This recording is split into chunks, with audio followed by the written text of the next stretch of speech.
प्यारे बच्चों, आज हम इतिहास के चैप्टर में महत्वपूर्ण बिंदुओं पर चर्चा करेंगे और इन बिंदुओं पर कौन कौन सी जो बातें हैं उन बातों का आज विस्तृत चर्चा करेंगे। और इस चैप्टर का नाम धर्म सुधार और प्रबोधन के अंतर्गत इसके पहले जो भाग में आपको इसी धर्म सुधार और प्रबोधन के बारे में और बताया गया, तो आज हम महत्वपूर्ण बिंदुओं पर आगे की कड़ी में चर्चा करेंगे। तो सबसे पहला जो बिंदु समझने से पहले एक बात महत्वपूर्ण है कि पुरुष प्रधान विश्व में बहुत सारे भक्ति मार्ग के रूप में प्रचार प्रसार किए, लेकिन महिलाओं ने पर्दे से हटकर और समाज की अवहेलना कर उन्होंने भक्ति और ईश्वर की आराधना आदि बातों पर भी जोर डाला। ऐसे ही तीन जो महान महिलाएं थी, तीन ऐसी भक्त महिलाएं थी जिन्होंने ईश्वर के बारे में बताया और किस प्रकार से उनको अधिकार मिलना चाहिए,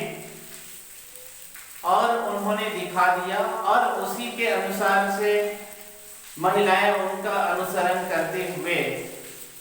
आज विभिन्न प्रकार के धार्मिक क्रियाकलाप में सम्मिलित होती चली गई। तो आज हम जिन तीन महिलाओं की चर्चा करेंगे, यहाँ पर पहला जो पॉइंट है, पहला जो बिंदु है, उसमें तीन महिला भक्त कौन कौन हुए, उन्होंने धर्म का सुधार किस प्रकार से किया। तो सबसे पहले कर्नाटक की अकम्मा देवी जो थी, उन्होंने अपने घर परिवार और समाज सबको त्याग कर आगे भक्ति आराधना ईश्वर की भक्ति करना, इसके बारे में निकल पड़ी और इन्होंने कई प्रकार के बातें इनके द्वारा रखी गई, जैसे कि मंदिरों में जाकर पूजा करना,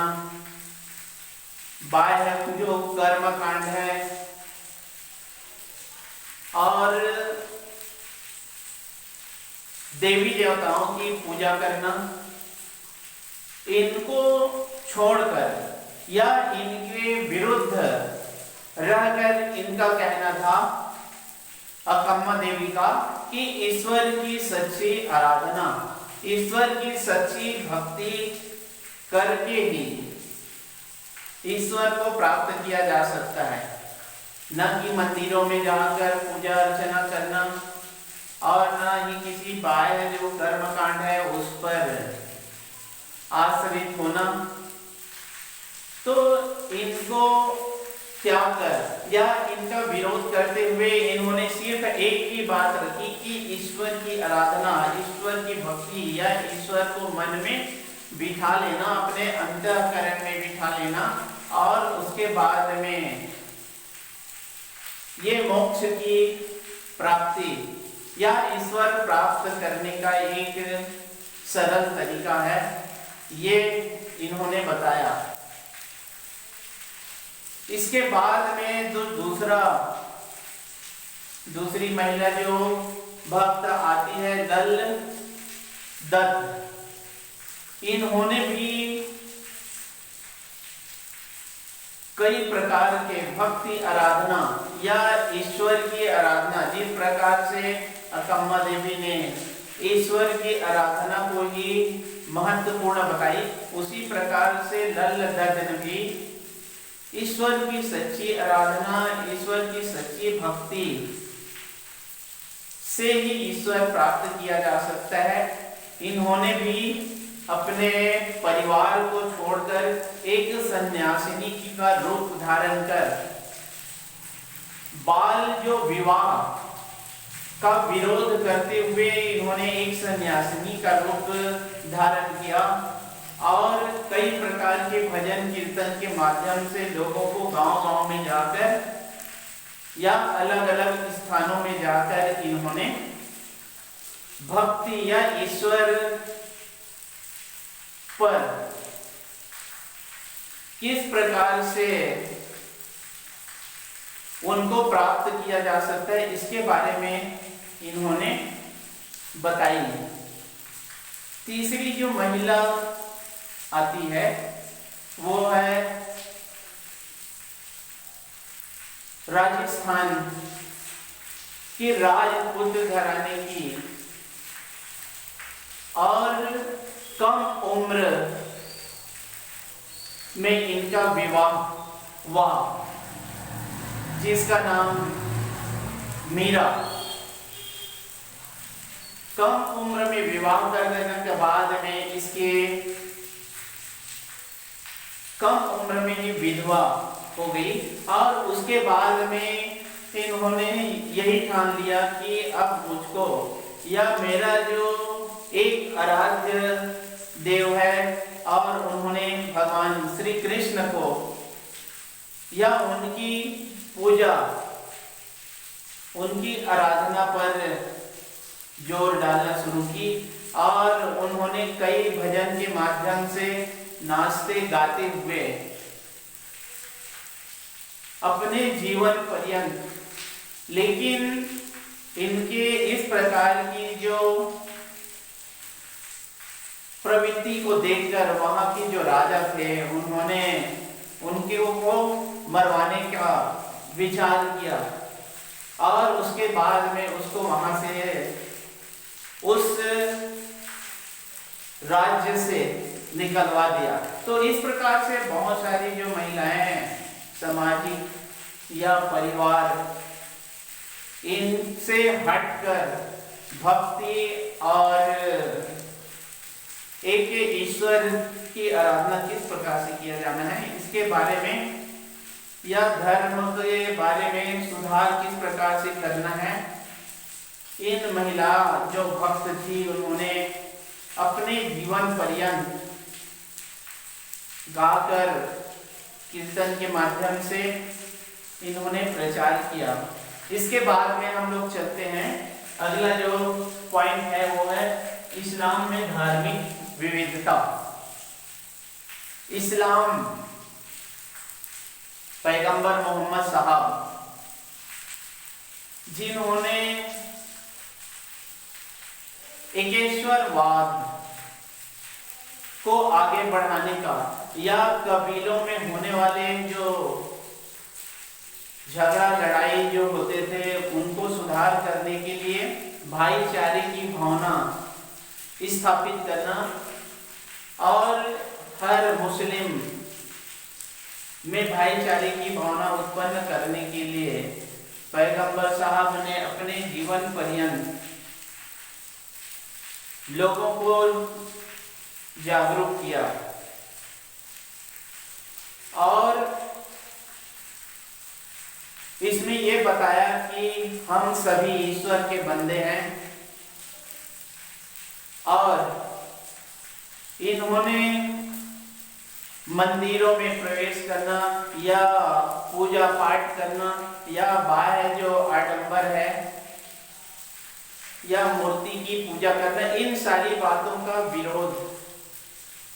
किया। इसी विरोध के कारण उनको कई जो व्यापारी थे उनको बंदी बनाने की कोशिश किया गया। तो इस प्रकार से इस्लाम धर्म में इनके जो ग्रंथ कुरान, और इसमें ये भी इस्लाम धर्म में ये भी स्पष्ट नहीं हो पाया है कि कुरान में कौन सी बातें या ईश्वर क्या है, आदि बहुत सारी बातों का इसमें एक स्पष्ट रूप से व्याख्या नहीं मिल पाता। इसमें कई प्रकार के विविधता देखने को मिलती है, जैसे कि इनके इस्लाम धर्म में शिया और सुन्नी संप्रदाय के दो भागों में विभक्त हो गए और दोनों को अपने अपने तरीका से, जैसे कि सुन्नी का कहना है कि पैगंबर जो है उनके पूर्वजों को इमाम या रहनुमा मान लिया जाना चाहिए। इमाम या रहनुमा मतलब कोई एक ऐसा व्यक्ति है जो एक सलाह या एक किसी विचार को हमेशा देता रहे, उसी को पैगंबर माना जाए। लेकिन वही जो शिया संप्रदाय के जो थे उनका कहना था कि नहीं, पैगंबर साहब या ईश्वर के कोई भी दूत है वो पैगाम लेकर आता है और उस पैगंबर जो ईश्वर या अल्लाह जिसको बोला जाता है, उन्हीं को इन्होंने एक ईश्वर का नाम दिया, अल्लाह कहा। तो इस प्रकार से इसमें इस्लाम धर्म में भी कई प्रकार की विविधताएं देखने को मिलती है। फिर आगे पॉइंट चलते हैं कि यूरोप में कैथोलिक चर्च है। यूरोप में कैथोलिक चर्च, कैथोलिक मतलब सार्वभौमिक या सभी को मानने वाला या सभी के द्वारा मानना चाहिए। तो यूरोप में कैथोलिक चर्च की स्थापना यहाँ पर सबसे पहले देखा जाता है कि ईसाई धर्म का जो शुरुआत जो हुआ था वो पश्चिमी एशिया के फिलिस्तीन जो प्रदेश से शुरुआत होते हुए पहली सदी में फिलिस्तीन से शुरुआत हुआ ईसाई धर्म, और ये चलते चलते तीसरी सदी तक के रोम या रोमन साम्राज्य तक के पहुंच गया, और 8वीं जो सदी तक के ये संपूर्ण यूरोप में ईसाई धर्म का प्रचार प्रसार होता गया। ईसाई धर्म का प्रचार, इसमें संपूर्ण जो रोम में ईसाई धर्म का प्रचार हुआ, और वहां पर ये भी बोल दिया गया कि एक चर्च होगा, चर्च में एक उच्च अधिकारी होगा, उसको पोप कहा जाएगा, और उनकी बातों को, उनके द्वारा बताई हुई जो बातें हैं उनको सभी ईसाई धर्म वाले संप्रदाय है उनको मानना होगा। इस प्रकार से अनिवार्य कर दिया गया, और इसी अनिवार्य करने के कारण ये एक कैथोलिक चर्च के रूप में, कैथोलिक चर्च या पोप के द्वारा जो भी न्याय प्रणाली या जो न्याय दिया जाता था उसको राजा को भी मानना पड़ता था। तो इस प्रकार से राजा भी पोप के जो उच्च अधिकारी थे उनको भी अपने न्याय प्रणाली के अंतर्गत शामिल कर दिया गया था। तो ऐसे धीरे धीरे ये ईसाई धर्म भी बढ़ता गया, जिसका एक ग्रंथ बाइबिल नाम दिया गया। तो ऐसे हमारे जो इतिहास के अंतर्गत एक इस्लामिक या एक ईसाई धर्म के बारे में किस प्रकार से इनका प्रचार प्रसार होता गया। अब चलते हैं इसके बाद में चौथा जो बिंदु, चौथा पॉइंट जो है मार्टिन लूथर। मार्टिन लूथर जो था वो जर्मनी का एक पादरी था। जर्मनी का एक पादरी मार्टिन लूथर, जिन्होंने ईसाई धर्म के प्रचार के लिए या ईसाई धर्म में कौन कौन सी जो बातें हैं उनको नहीं मानना चाहिए, इसके बारे में सुधार कार्य किया था। और उन्होंने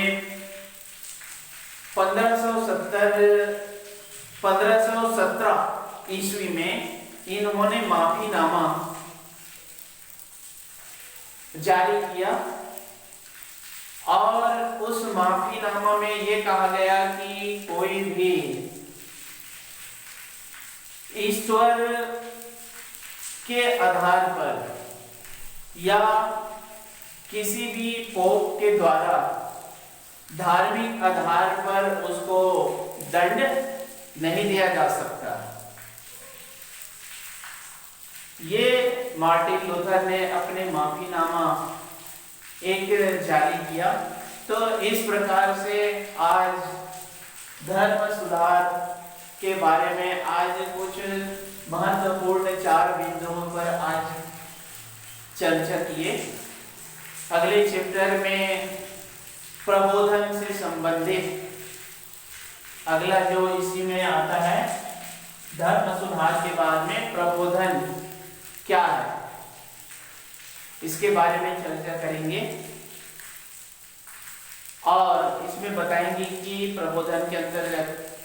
कौन कौन से इसमें प्रमुख बातें हैं। तो अगले पीरियड में इसी धर्म प्रबोधन पर चर्चा करेंगे। धन्यवाद।